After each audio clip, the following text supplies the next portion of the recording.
আলামিন বারিয়া কামিল মডেল মাদ্রাসার সম্মানিত উপাধ্যক্ষ, হেলে সুন্নাহ ওয়াল জামাতের ফখর গর্ব অহংকার অলংকার, আমাদের রাবাতার স্ট্যান্ডিং কমিটির সম্মানিত সদস্য ফদিলাতুশ শেখ আল্লামা মুফতি উপাধ্যক্ষ আব্দুল আজিজ আনোয়ারি সাহেব,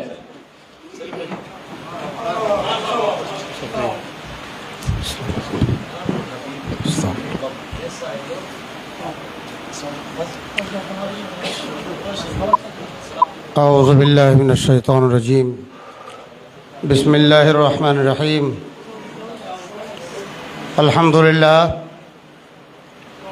لله هو الفقه الأكبر منه الهداية وإليه النهاية والصلاة والسلام على إمامنا الأعظم ورسولنا الأكرم الذي هدانا إلى الهداية وأنقذنا من الضلالة والغوايا وعلى آله وصحبه وابنه الأعظم وغوثنا الأفخم أبي عبد الله محمد بن عبد الله المهدي الموعود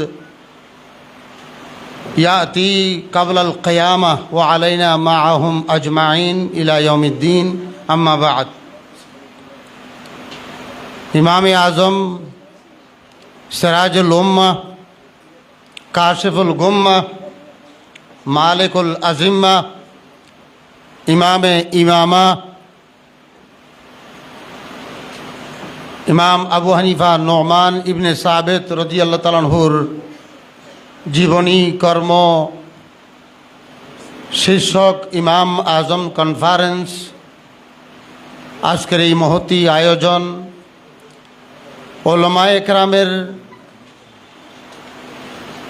দ্বারা প্রতিষ্ঠিত রাবেতায়ে উলামায়ে আহলে সুন্নত কর্তৃক আজকের এই ভরপুর মজলিসে উপস্থিত সম্মানিত সভাপতি, রাবেতার বর্তমান সভাপতি, জামিয়া আহমদিয়া সুন্নিয়া আলিয়ার সম্মানিত ফকি হযরতুল্লামা আলহাজ মাওলানা আবুল হাসান মোহাম্মদ উমাইর রাজভী, উপস্থিত রাবেতার কর্মকর্তাবৃন্দ এবং উপস্থিত উলামায়ে কেরাম রাহিমানা ওয়া রাহমাকুমুল্লাহ তাআলা, আসসালামু আলাইকুম ওয়া রাহমাতুল্লাহি ওয়া বারাকাতুহু। আল্লাহ পাকের শুকরিয়া আদায় করছি যে রব্বুল আলামিন আহকামুল হাকিমিন আলেমদের দ্বারা এই রাবেতা প্রতিষ্ঠা করে ইমাম আজম কনফারেন্সের মতো গুরু একটা প্রোগ্রাম আজকে অনেক বছর ধরে করে আসছেন। আল্লাহ পাক তৌফিক দিয়েছেন, আলহামদুলিল্লাহ। ইমামে আজম আবু হানিফা রাদিয়াল্লাহু তাআলা আনহু উনি এমন একজন ব্যক্তি যার উপর ইসলাম গোটা নির্ভর করে, যিনি না হলে ইসলাম ধর্মই ঠিকত না, যিনি না হলে এলমে ফেকা ঠিকত না, এলমে হাদিস ঠিকত না, এবং যিনি সারা জিন্দেগি এই যে 70 বছর বয়সটা সম্পূর্ণভাবে ইসলামের জন্য উৎসর্গ করেছেন, দ্বীনের জন্য, শরীয়ত তরিকতের জন্য, যিনি নিজের ছেলেকে ওসিয়ত করতেছেন আমি তোমার জন্য 5 লাখ হাদিস থেকে 5টা হাদিস রেখে যাচ্ছি, সেখান থেকে বোঝা গেল তিনি 5 লাখ হাদিসের হাফেজ ছিলেন। তো সেই ইমামে আজমের কনফারেন্স করে বিষয়ভিত্তিক আলোচনা উপহার দেওয়ার জন্য আমি অন্তরের অন্তঃস্থল থেকে রাবেতাকে ধন্যবাদ জানাচ্ছি। এবং ইমামে আজমের জন্ম কখন সেই ব্যাপারে কিছুক্ষণ আগে আমাদের শায়ের মুখতার আহমদ রাজভী শেয়ারের মাধ্যমে তুলে ধরেছেন যে তিনি শাবান মাসে অথবা রজব মাসে তিনি জন্মগ্রহণ করেছেন। এবং বেশ একটা কথা প্রচলিত আছে, তিনি শাবান মাসের 1 তারিখ অথবা 3 তারিখ অথবা 15 তারিখ শাবান মাসে ইন্তেকাল করেছেন। তবে আরেকটা বিষয় হচ্ছে, আমি মাওলানা ওমায়ের রেজভী সাহেবের কাছে জিজ্ঞেস করলাম, তো উনি বললেন তখন নির্বাচন পরিস্থিতি, সেই কারণে আমরা করতে পারিনি। কিন্তু আমি তাকে কিতাবের মাধ্যমে একটু আগে দেখিয়ে দিলাম। আসলে শামসুদ্দিন জাহাবি, যিনি যাকে না চিনলে এলমা হাদিস পড়ে লাভ নাই, সেই জাহাবি একটা কিতাবের মধ্যে ইমাম আজমের জীবনী কিতাবের মধ্যে লিখেছেন যে ইমাম আজম আবু হানিফার ইন্তেকাল শাওয়াল মাসের 15 তারিখ এখন। সুতরাং আল্লাহ পাক রাবেতাকে দয়া করেছেন যে শাবান মাসে করতে না পারলেও নির্বাচনের কারণে আরেকটা এমন মাসে করার তৌফিক দিয়েছেন যেই মাসের মধ্যে ইমাম আজমেরও ইন্তেকাল, আবার এই যুগের ইমাম আজম যিনি আছেন সেই ইমাম আলা হজরতের এই মাসে বেলাদত, এবং ইমাম আজম থেকে ফয়েজ পেয়ে যিনি সারা দুনিয়াতে এলমে হাদিস প্রসার করেছেন সেই ইমাম বুখারীর ইন্তেকাল এবং জন্ম এই শাওয়াল মাসে। আলহামদুলিল্লাহ, ইমাম রব্বানির জন্মদিনও এই শাওয়াল মাসে। আমাদের সনদের বড় ইমাম মুফতি সৈয়দ আমিমুল এহসান বরকতি, তিনিও এই শাওয়াল মাসে ইন্তেকাল 10 তারিখে। এবং আমাদের এই বাংলাদেশের জন্য বা আমাদের এই চট্টগ্রামে গোটা বাংলাদেশে ইমামে আহলে সুন্নাত হিসেবে দীর্ঘদিন যিনি দায়িত্ব পালন করেছেন, তিনির ইন্তেকালও এই শাওয়াল মাসে। আলহামদুলিল্লাহ। তো এই মোবারক মাসে আর রাবেতায়ে উলামায়ে আহলে সুন্নাত, আমি গুনাহগারকেও সেখানে একটা সম্মানজনক পদে রাখা হয়েছে, আমি ধন্যবাদ জানাচ্ছি। ওনারা আমাকে একটা বিষয় দিয়েছেন, সেই বিষয়টা হচ্ছে ইমাম মাহদির রাদিয়াল্লাহু তাআলা আনহুর আগমন এবং কখন আসবেন, তাহার কাফেলা চিনার উপায় কি। মুহতারাম হাজরিন, আমাদের নবী সম্পর্কে আমরা মন্তব্য করি আমাদের নবী সাহেবে গায়েব দা, নবী গায়েব জানেন। নবী গায়েব জানেন মানে আল্লাহ জানাইলেই জানেন। আল্লাহ পাক দয়া করে আমাদের নবীকে জানিয়েছেন, সেই কারণে আমাদের নবী আল্লাহ প্রদত্ত জ্ঞান বলে আমাদের নবী সব জানেন।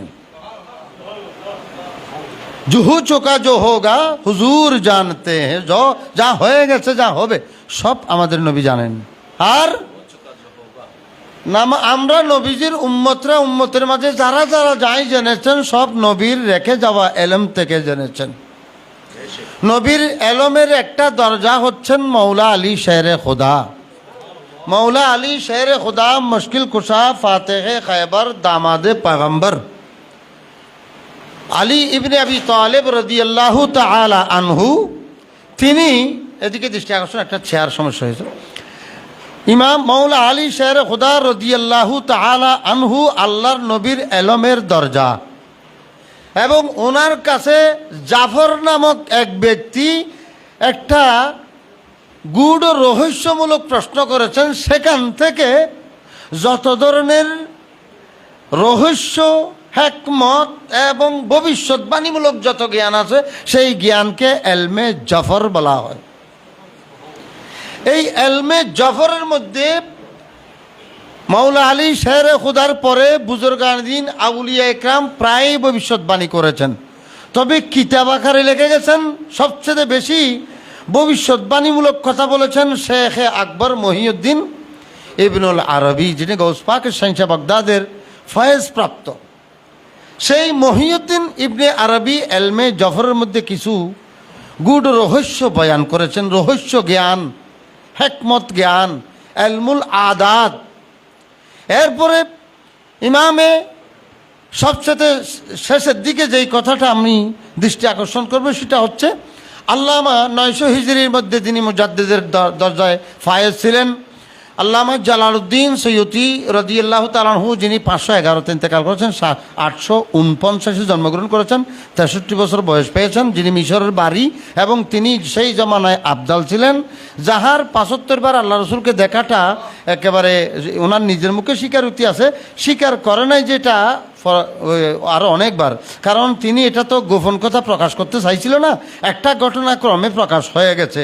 তিনি প্রত্যেক দিন ফজরের নামাজের পরে আল্লাহ রসুলের সাথে ডাইরেক্ট দেখা করতেন এবং যে হাদিসগুলো মানুষের মধ্যে জয়ীব বলে পরিচিত, সেই জয়ীব হাদিসগুলোকে তিনি আল্লাহ রসুল থেকে জিজ্ঞেস করে করে এটাকে তসি করতেন। তো এই এক ব্যক্তি এটা রহস্যটা ফাঁস করে ফেলেছে, উনি জোর দিয়েছেন, গোঁ ধরেছেন যে আমি দেখা করবই ফজরের নামাজের পরে। উনি বলছেন আমি দেখা দেব না।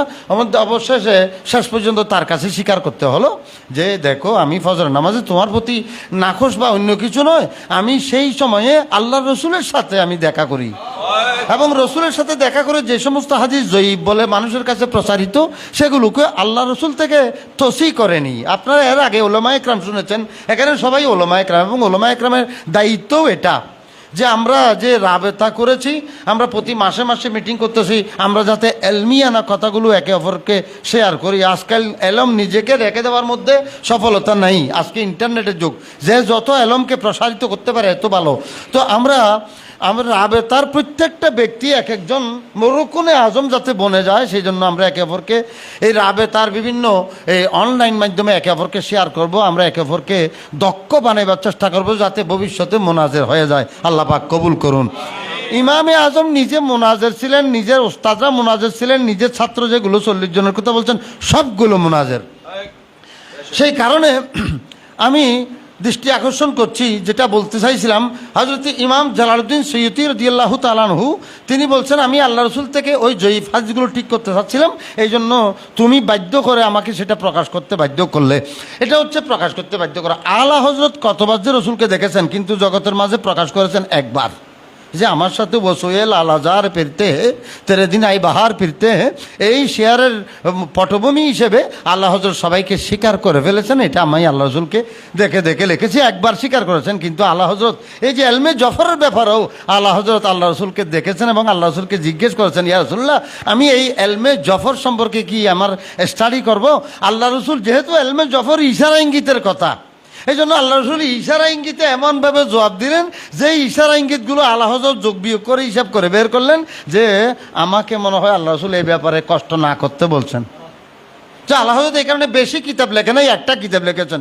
পৃথিবীর মাঝে মহিউদ্দিন ইবনে আরবি একটা কিতাব লিখেছেন এই এলমে জফরের ব্যাপারে। এলমে জফর মানি ভবিষ্যৎবাণী, ভবিষ্যৎবাণী, ভবিষ্যতে কি হবে না হবে। আমরা কোরআন শরীফে সূরা লোকমানের শেষে আছি, ইন্নাল্লাহা ইনদাহু ইলমুস সাআতি ওয়া ইউনাজিলুল গায়স ওয়া ইয়ালামু মা ফিল আরহাম ওয়া মা তাদরি নাফসুম বিমা তাকসিবু গাদা ওয়া মা তাদরি নাফসুম বিআইয়ি আরদিন তামুত ইন্নাল্লাহা আলিমুল খাবীর। সূরা লোকমানের এই শেষ আয়াতের মধ্যে আল্লাহ পাক 5টা এলমের কথা বলছেন, যে এই 5টা এলম আল্লাহ ছাড়া কেউ জানে না। কিন্তু তাফসীরে রুহুল বায়ান সহ বিভিন্ন তাফসীরের মধ্যে এসেছে যে ও একজন ব্যক্তি ততক্ষণ ওলি হয় না যতক্ষণ এই উলুমে খামসাগুলো জেনে নেয় না। আমাদের নবী করিম সাল্লাল্লাহু আলাইহি ওয়াসাল্লাম উলুমে খামসার অধিকারী ছিলেন। আমাদের নবীকে জিবরিল মানুষের সুরত ধরে এসে জিজ্ঞেস করতেছেন মাতা কিয়ামত কখন হবে, মাতা সাত কখন কিয়ামত। তখন আমাদের নবী এড়িয়ে গেলেন। আমাদের নবী বলছেন না, এই প্রশ্নটার উত্তর যিনি প্রশ্ন করছেন সেই প্রশ্নকৃত ব্যক্তির থেকে আরও ভালো জানে, অর্থাৎ মাল মাসউল আনহা বিআলাম মিনাস সাইল, অর্থাৎ প্রশ্নকৃত ব্যক্তি প্রশ্নকারীর থেকে বেশি জানে না। অর্থাৎ আমাদের নবী কৌশলে এড়িয়ে গেছেন, কিন্তু এড়িয়ে যেটা গেছেন সেখানেও কিন্তু জবাব দিয়ে ফেলেছেন। অর্থাৎ আমাদের নবী কিয়ামত কখন হবে, কিয়ামত কিভাবে হবে, কিয়ামত কার উপর হবে, কিয়ামতের আগে আগে কি কি লক্ষণ আসবে, কয়টা আলামত আসবে, কয়জন বন্ড নবী আসবে, কে আসবে, কি কি হবে, পশ্চিম দিকে সূর্য উঠবে, দজ্জাল নামবে, দজ্জাল আসবে, দাব্বাতুল আরদ আসবে, মহিলার সংখ্যা বাড়বে, এলম উঠে যাবে, যে ফতেঘাটে জেনা করবে, ইত্যাদি ইত্যাদি এরকম আলামতগুলো সব বলেছেন কিতাবুল ফেতনের মধ্যে, সেই কথাগুলো বলেছেন। এখন আমাকে প্রশ্ন করা হচ্ছে মাহাদি কখন আসবেন? ইমামে আলা হজরত এবং ইমামে আজম আবু হানিফাও কিন্তু এই ব্যাপারে কথা বলেছেন। তো আমি এই জন্য এই একটা কাগজ লিখে এনেছি, যাই হোক সেই কাগজটা আমি আর রাবেতার কাছে জমাও দিয়ে দেব।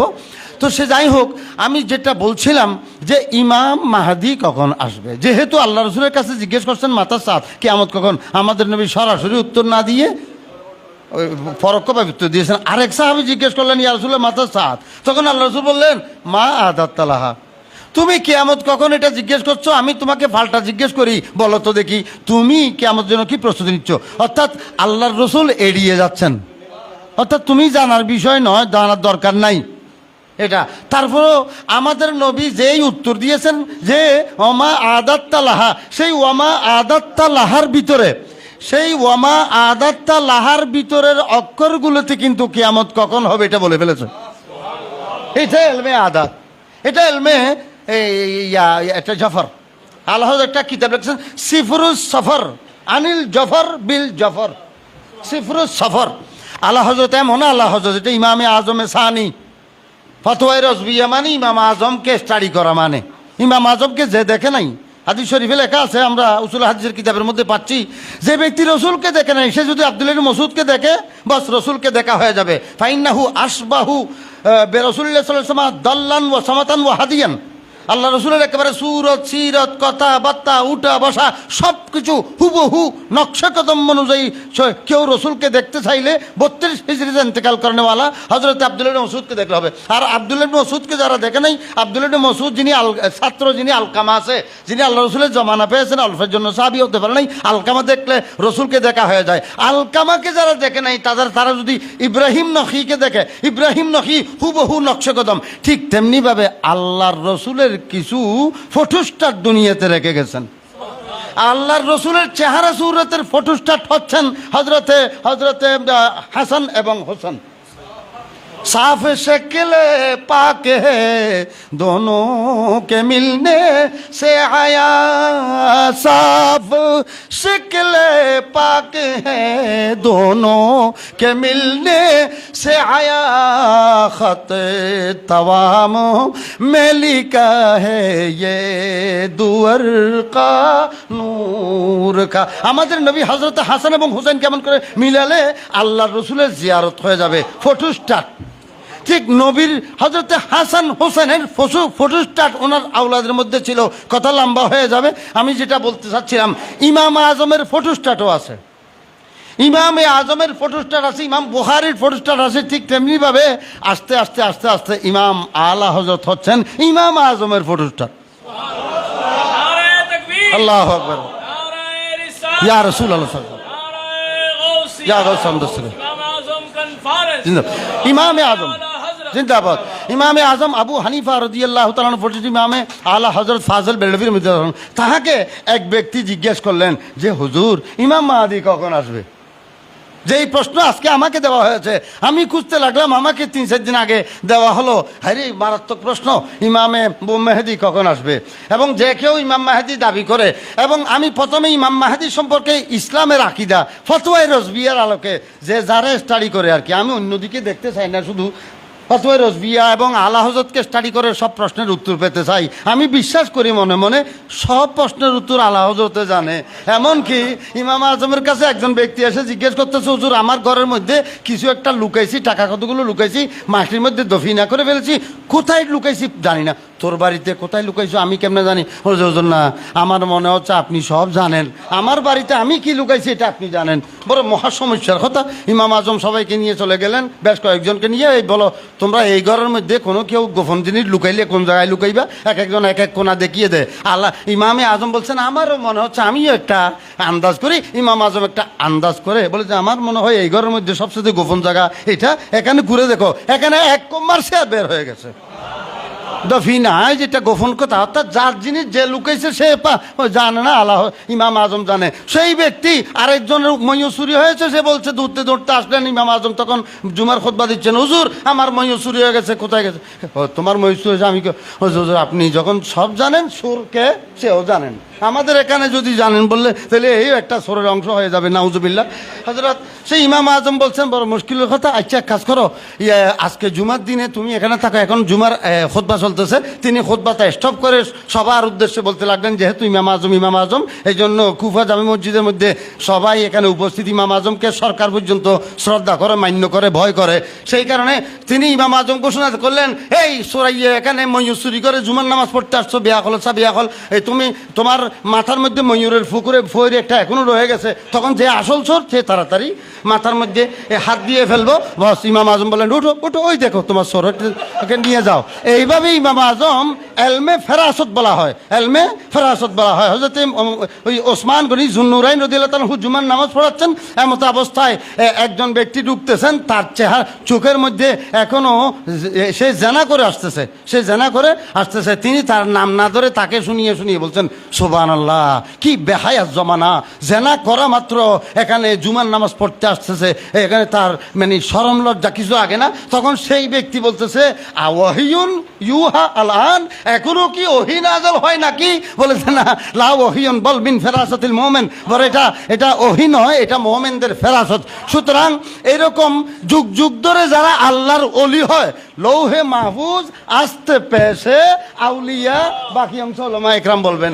সে যাই হোক, লৌহে মাহফুজ আউলিয়া একরামের একেবারে সামনাসামনি তাকে তারা দেখে দেখে বলে। সুতরাং এই আলা হযরত সেরকম ওনার কাছে জিজ্ঞেস করলেন, হুজুর ইমাম মাহদি কখন আসবেন? তখন তিনি একটা হিসাব করে বললেন, আমার আগে আল্লামা জালালউদ্দিন সুয়ুতি একটা কিতাব লিখেছেন।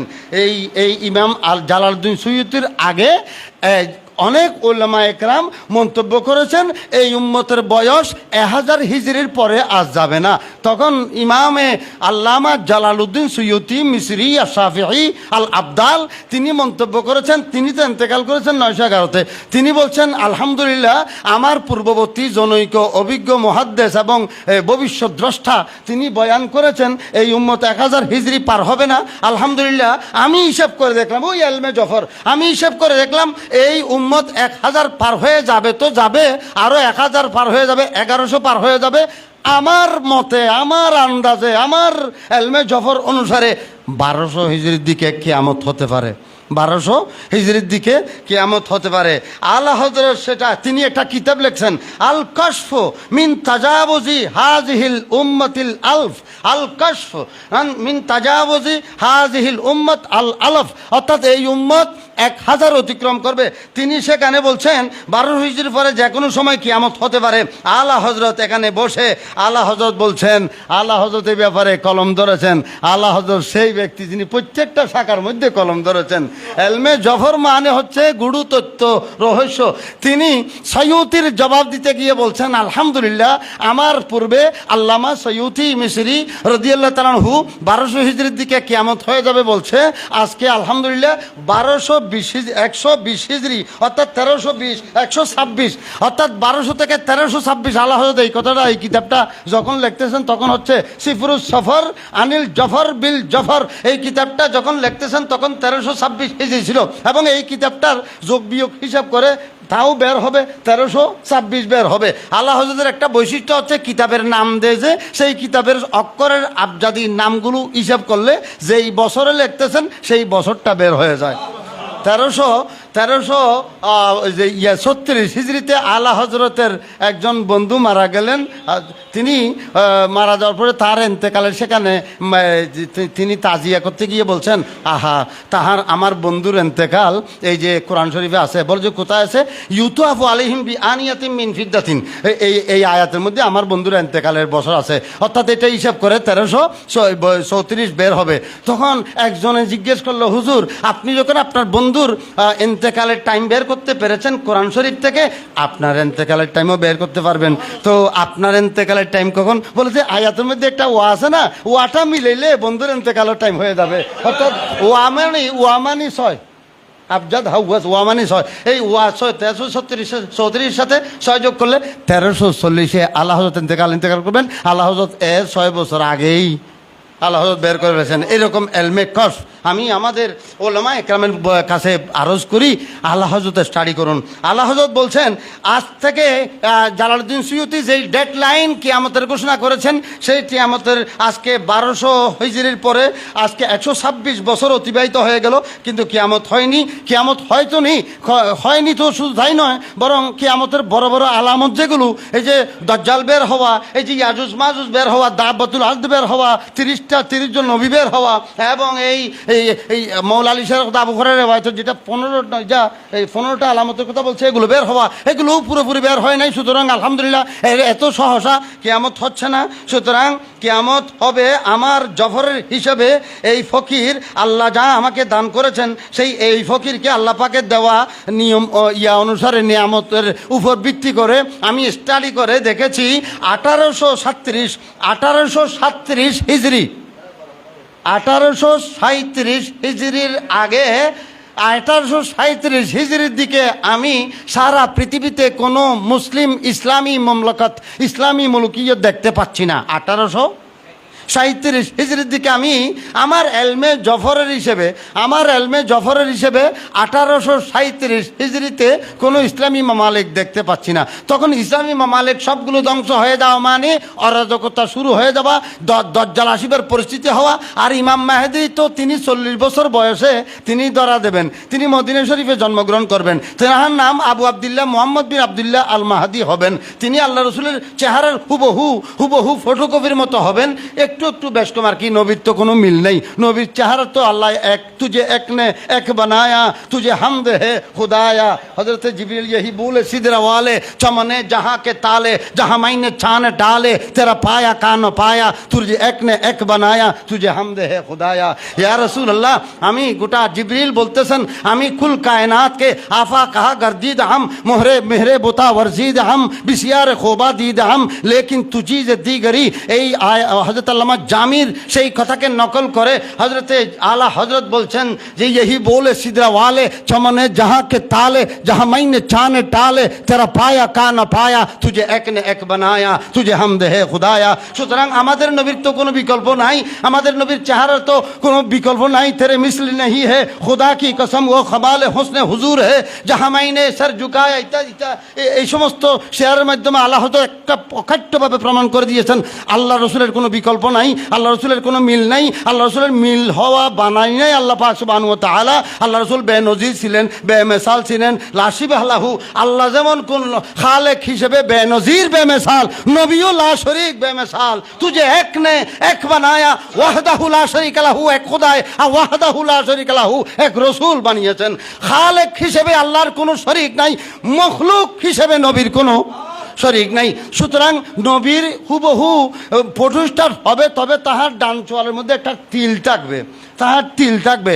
নবী করিম সাল্লাল্লাহু আলাইহি ওয়াসাল্লামের চেহারা মোবারক তো বড় ছিল, এই দুধে আলতা, সাদার ভিতর লাল, দুধে আলতা কালার ছিল। কিন্তু ওই ইমাম মাহাদির কালার হবে গন্ধমি রঙের, মানে মাটি, উজ্জ্বল মাটির কালার হবে।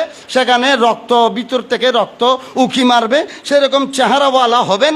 এবং তিনি বাইতুল মুকাদ্দাসের মধ্যে যাবেন, তিনি মদিনা শরীফে জন্মগ্রহণ করবেন। 40টা বছর বাদে মক্কা শরীফের মধ্যে তাওয়াফ করা অবস্থায় মাকামে ইব্রাহিম এবং হাজর আসওয়াদ, মাকামে ইব্রাহিম এবং হাজর আসওয়াদের মধ্যখানে হঠাৎ করে গায়বী পক্ষ থেকে ডাক আসবে, হাজা খলিফাতুল্লাহিল মাহদি ফাসমিউ লাহু আতিউহু। তাকে তাআত করো, তাকে অনুসরণ করো। এই ইমাম মাহাদির হাদিস ফতোয়া রজবিয়া 18 খণ্ডের 77 নম্বর পৃষ্ঠা এবং 221 নম্বর পৃষ্ঠাতে, ফতোয়া রজবিয়া আধুনিক ভার্সন যেটা 30 খণ্ডওয়ালা, সেখানকার 18 নম্বর খণ্ডের মধ্যে বলা হয়েছে যে ইমাম মাহাদি এবং দাজ্জাল সম্পর্কে এত বেশি হাদিস এসেছে, সেগুলো লফজান মুতাওয়াতির না হলেও মানান মুতাওয়াতির পর্যায়ে, এবং এটা উসুলে দ্বীনের অংশ, এটা এই জরুরিয়াতে ইলমের অংশ হয়ে যাওয়ার কারণে, জরুরতি দ্বীনের অংশ হয়ে যাওয়ার কারণে যেই ব্যক্তি দাজ্জালের আগমনকে অস্বীকার করবে এবং যেই ব্যক্তি হযরত ইমামে মাহদী রাদিয়াল্লাহু তাআলা আনহুর আগমনকে অস্বীকার করবে, সেই ব্যক্তি কাফের হিসেবে সাব্যস্ত হবে।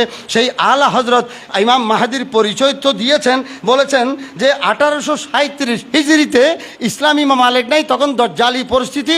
দজ্জাল তো একদিন দুই দিন নয়, দজ্জালের একদিন সমান 40 বছর হবে, হাদিসে লেখা আছে। প্রথম দিন সমান 40 বছর হবে, দ্বিতীয় দিন সমান 40 মাস হবে, তৃতীয় দিন সমান 1 সপ্তাহ হবে, পরবর্তী দিনগুলো আমাদের দিনগুলো সমান হবে। সেরকম সে অনেক দিন থাকবে।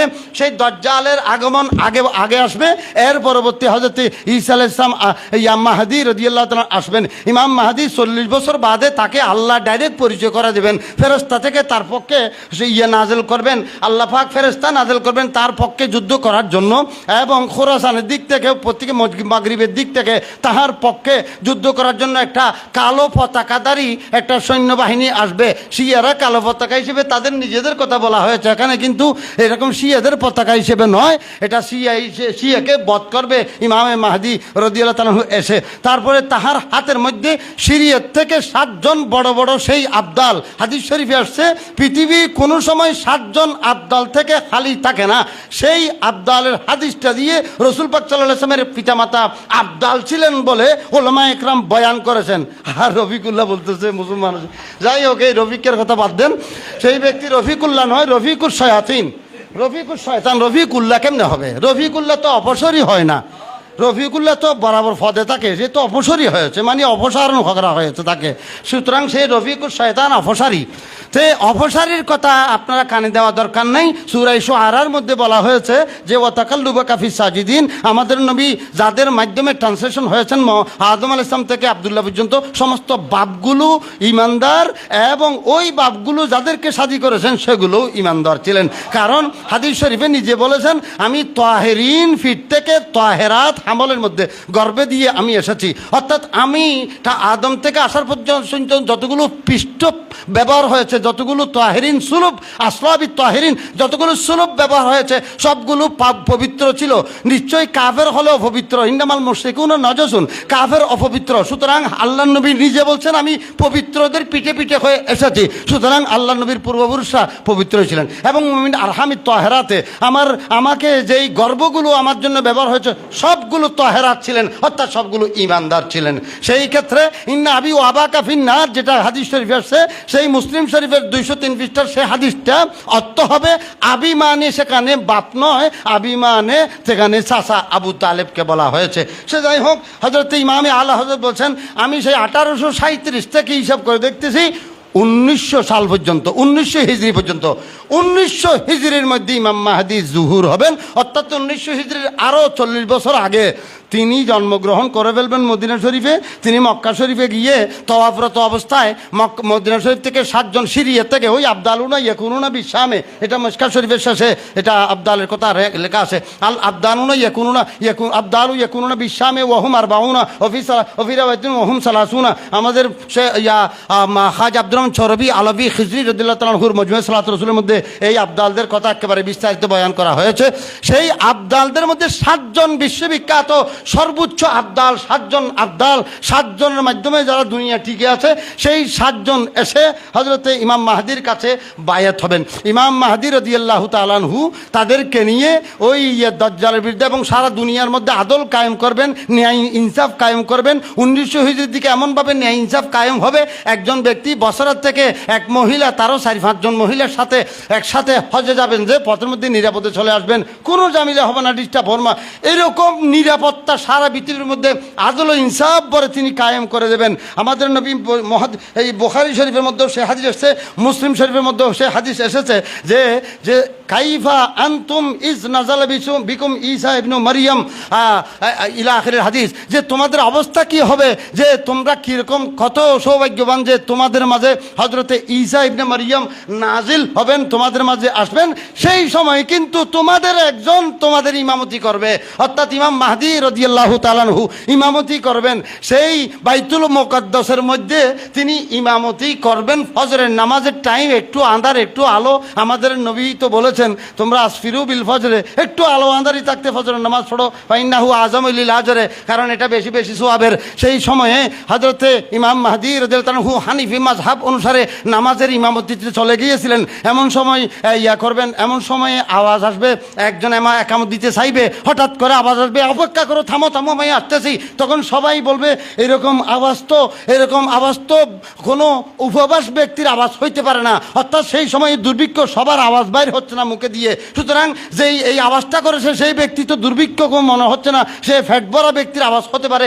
এবং কেউ দেখতে একটা মিনারের দিকে ফেরেশতাদের কাঁধের উপর বর হয়ে হযরত ঈসা আলাইহিস সালাম নাজিল হলেন। ঈসা আলাইহিস সালাম নাজিল হয়ে ইমাম মাহদি রাদিয়াল্লাহু তাআলার পিছনে ইক্তেদা করছেন। ইমাম মাহদি তাকে দেখে মুসাল্লা থেকে পিছনে চলে আসতেছিলেন, এমন অবস্থায় বলছেন না আজকে আনতা হাক্কু বিল ইমামতে, আপনি ইমামতি করবেন, আমি একামত দিচ্ছি। এই হচ্ছে ইমামে মাহদি রাদিয়াল্লাহু তাআলা। রাদিয়াল্লাহু তাআলা আনহুর ওই মাসআলা আল্লাহ পাক সুবহানাহু ওয়া তাআলা আমাদেরকে সত্য এই জিনিসগুলো সব এলমে গায়েবের কথা। এই এলমে গায়েবগুলো দুনিয়াবাসীকে নিশ্চিত করে শুনিয়েছেন ইমামে আলা হজরত ফাজিল বেলভি মুস্তফা জান রহমত পে লাখো সালাম, যিনি আলা হজরত পে লাখো সালাম, যে আলা হজরত আমাদেরকে এলমের দরজাগুলো খুলে দিয়েছেন এবং বকিয়াতুস সলফ হিসেবে পূর্ববর্তী সমস্ত মুফতি মুহাদ্দিসদের কথাগুলো সংক্ষেপ করে আমাদের প্রতি উপস্থাপন করেছেন। এই তার যিনি প্রধান দায়িত্ব পালন করছেন তিনিও রজবি, আর যিনি তকরির করছেন তিনিও রজবি, সাইফুল ইসলামও রজবি। এখানে সব রজবিয়াত আল্লাহ পাক রজবিদেরকে, আবার যিনি সংচালন মুক্তার রজবি, শায়েরে আলে সুন্নত, আলা হজর শেয়ার পরে পরে ওরে ইত্যাদি ইত্যাদি। ওয়াখির দাওয়ানা আলহামদুলিল্লাহ রাব্বিল আলামিন। আমরা সবাই বলি মারহাবা, নারে তাকবীর। রিসালাত ইমামে আজম কনফারেন্স রাবেতায়ে উলামা আহলে সুন্নাহ, মাশাআল্লাহ আমাদেরকে কামাল কর দিয়া।